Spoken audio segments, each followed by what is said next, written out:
Hello and welcome back to this overview of Carl Schmitt's Land and Sea. This week we're going to be looking at sea powers, the emergence of sea powers, and specifically with England inheriting the history, we could say, of European progress through navigation and sea warfare, technologies of naval warfare, and so forth. So Schmitt kind of just goes through more of the history of this emergence of sea powers. The Dutch in 1600 become the masters of shipbuilding. Around this time, kind of mid about 1600, 17th century, 17th, 16th century, we start to see really a lot of progress in navigation and other technologies which are necessary for these large sea powers to emerge. In this era, kind of the emergence of the 17th century in particular, we have the change from medieval seafaring to what we might call like modern sea powers. This transition, is particularly reminiscent of a change from Venice to England as well. According to Bernard Haydorn, who was, I think, Hagedorn, excuse me, who was a historian on the progress of naval powers, he said, in a catastrophic manner, medieval seafaring collapses, referring to this time.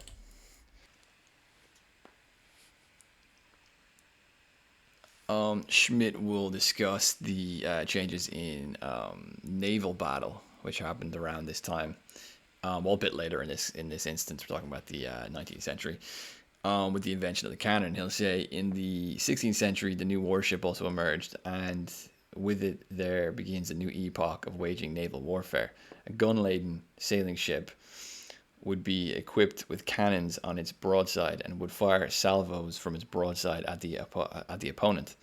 Sea battle thereby became an artillery battle from afar, conducted with the highest art of sailing.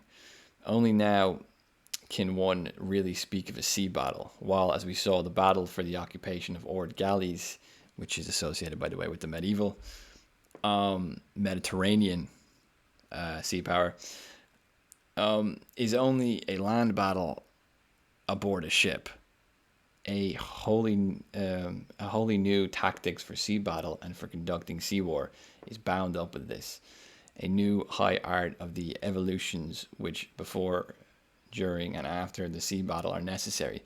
The first scientific book, in the modern sense, about this new art stems from a Frenchman, the Jesuit Father Paul Hosta, and appeared in Lyon in 1697, under the title, basically in French, The Art of Naval Battles and the Evolution of a Navy. So we start to see, with the invention of the cannon and the use of artillery and so forth, naval battles really changing from what Schmitt describes as basically just being land battles on ocean to being properly sea battles in the kind of modern context.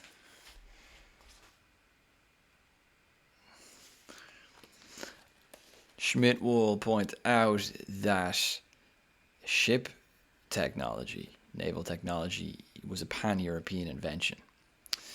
So, for example, the Italians invented the compass. Portuguese and the Spanish were the first to circumnavigate the Earth.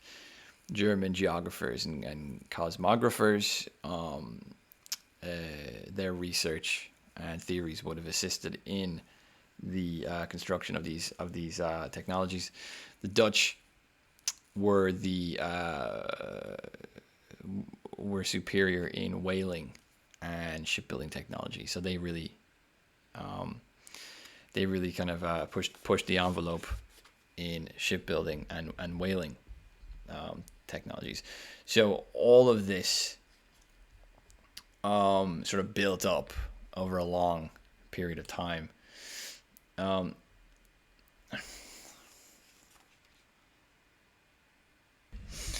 Schmitt will do a little rundown actually of piracy and how the pirate was not always this sort of kind of outlaw criminal character that is more familiar with us in contemporary kind of pop culture. But actually, in the 16th and 17th centuries, pirates were used by European monarchs and often even knighted or declared lords or given land and titles and so on. And the reason being was that you had these competitions coming about through contesting European powers, in particular England and Spain. Also France and England as well. And famously, Queen Elizabeth employed the Corsairs to help destroy the Spanish Armada in 1588. And pirates were used for naval, as what Schmitt will describe as a kind of pre-scientific form of sea battle.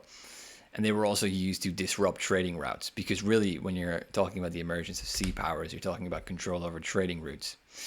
And as Europe in the 16th century and 17th century really, it discovered the America, South America, it was more common to voyage down to India and other places and so on. You had these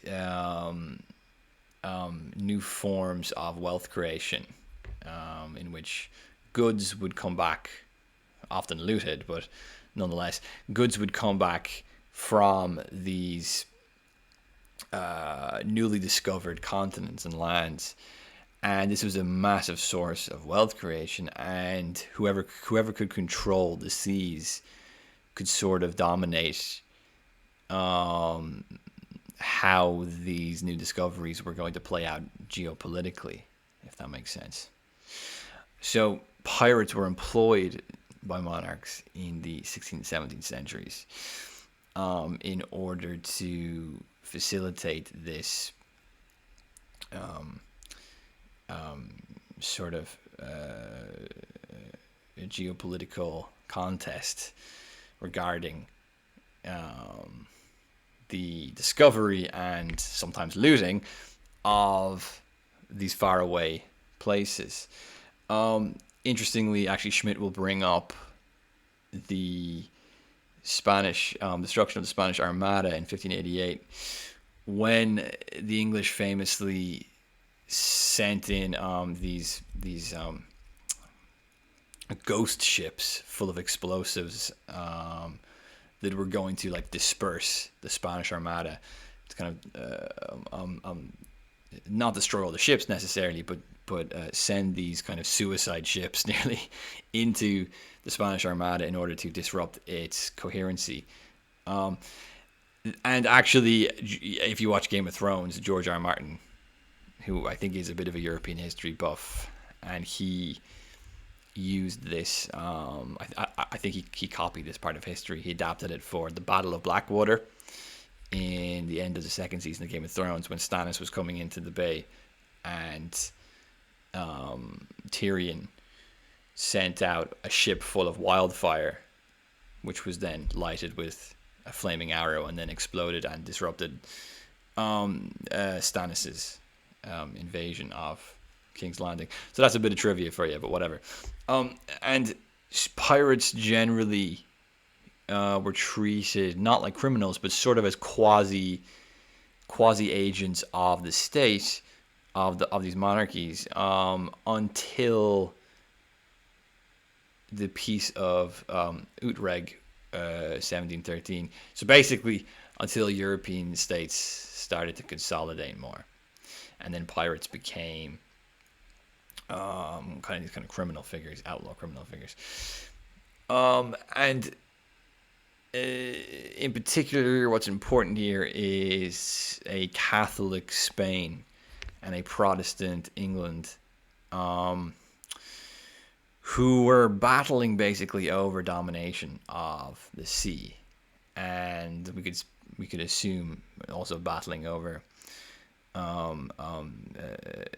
the discovery of America as well. Like, who was going to profit most from the discovery of America? Not just America, though. We can assume, obviously South America. The Spanish went there a lot, and just the creation of new trade routes, global trade routes, in its early days was full of piracy and full of lots of things that you may not see so much nowadays. Although you might start to see it nowadays with the Houthis. If you're keeping an eye on that, the Houthis are disrupting trade routes in, I suppose it would be, is the Red Sea, somewhere around there, somewhere Saudi, Houthi, around kind of that area. Sorry, not Houthi, around Yemen, because they have access to the ocean there, which is probably why they're important geopolitically. It's probably why there's such pressure on them to be to obey whatever the diktats are of U.S. hegemony of all these trading routes and so forth. So eventually we see the emergence of England as the supreme modern, or at least early modern, sea power. They've eventually been displaced by the United States in that role, but for hundreds of years during the early modern period, they emerged as this kind of supreme sea power. And we see Schmitt will discuss how England became wealthy in that time. Before that, they weren't particularly wealthy. England was comparatively not that wealthy. It was only when a certain amount of domination over these global trade routes and of mastering navigation and gaining access to these new lands and so on and so forth. It was only in this period where England really became a kind of superpower. So yeah, we do have somewhat of a subtle criticism of the English here, insofar as their wealth is somewhat based off of looting and plundering, and of course the control of sea routes, which is is basically synonymous with the U.S. I think, insofar as controlling global trade routes is how the U.S. Creates wealth. For example, the petrodollar, where there's a sort of it's not like the U.S. doesn't get rich by owning all the oil in the world. It's gotten super wealthy by controlling the manner in which that oil is priced and the currency is traded in and so forth. So controlling trade routes obviously is a very kind of Anglo way of getting rich fast. I suppose you could say that. So just because, this is not the point of this, isn't to do a history lesson. The point of this is philosophy. So, you might be asking yourself at this point, oh, for fuck's sake, sorry. You might be asking yourself at this point, what is the meaning of all this in philosophical terms, right? So, why is this important? Other than a history lesson, and I think, reading this book, you do find yourself asking that sometimes, and I think that the point is that Schmitt is offering us a history of the emergence of methods of transportation and relationships to the elements, land and sea in particular, being most important here. And the technologies, and you have to think also, Schmitt was very inspired by this guy called Ernst Kapp, or Clapp, I think it's Ernst Kapp, sorry, yeah, who I mentioned in the last video, who was this philosopher, and he was also a geographer. And these technologies that allow these European states to expand and to conquer and dominate space and to set up new trading routes or well, basically a kind of spatial expansion and a kind of use and a relationship to the land in which that movement becomes possible. A kind of geographic relationship. This is not just a history of simple technological innovation. This is bound to what we could call like the spiritual and ideological realm. Not that those two things are the same or anything, but it's bound to the immaterial realm, insofar as when you have, for example, England and Spain fighting over the domination of the sea in response to the discovery of new lands, you have also a Catholic and a Protestant tension, which is embedded in that.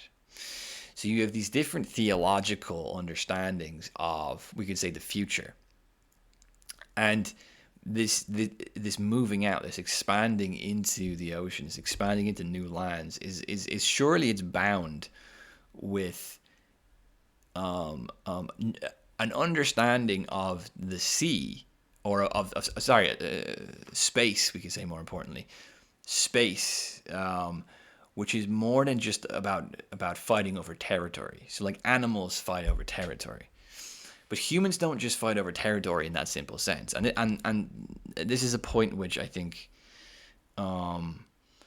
we've misunderstood the history of geopolitics, because space is not just for its physical use or its physical purposes. And I think this is quite obvious when it comes to the sea. So for example, when it comes to land, it's less obvious, because you can say, well, land is where you could farm, land is where you could build, land is where you can where populations can live, so therefore you can have population growth, and so and so forth. So it's kind of more of it's seemingly more obvious that land has this kind of material, practical usefulness. And I would say the same logic applies for the land here and the sea, but I think it's particularly relevant when we talk about the sea, because the sea doesn't have this. Like, you can't live on the sea, you can't build on the sea, you can't populate a country purely on the sea. This moving out and this discovery is not just practically useful in a material way. It's not just discovering places which have resources. It's sort of, and especially when you bind these discoveries to history, to the emergence of European powers, this space is bound to a vision, we could say, of the future. It's bound to a vision of the future. The contest over control of the seas is also bound to a contest of the meaning of the future. If the future was going to be a Catholic or a Protestant future, for example, if the future was going to be an expression of kind of Anglo-Protestantism, or if it was going to be an expression of continental Catholicism, for example, which are the two big European, which does pretty much summarize the two big European sectarian tensions. So I think in this sense we can start to think about space, not just in this reductively scientific sense or in this reductively physical sense, or for something which is merely useful in its practical materiality, but it's something which has got, we could say, an existential component to it, or even a theological component to it. Schmitt is, I think anyway, this is my interpretation, Schmitt is starting to subtly hint at this, because what a normal historian will do is a normal historian will give you either a history of war or social tensions between, for example, France and England, or between Protestantism and Catholicism, or they will give you a history of naval technology. They don't really mix these two things together and like show how they're bound together. This is a really interesting way of doing a historical analysis, an historical kind of an archaeology nearly, or a genealogy of geopolitics. This is a very unique way of doing it, and it's obviously something which didn't become dominant because this is not a common way to do history. It's not a common way to analyze geopolitics. It's a very unique one, which is why this book is so interesting. But anyway, yeah. So I thought I would just say that as a little note before we go into the next section, because we're going to be talking more about the meaning of space, I suppose, in the next section. So this isn't just a history lesson, because if you wanted a history lesson, I couldn't give you a very good one anyway. So whatever. Thank you for listening.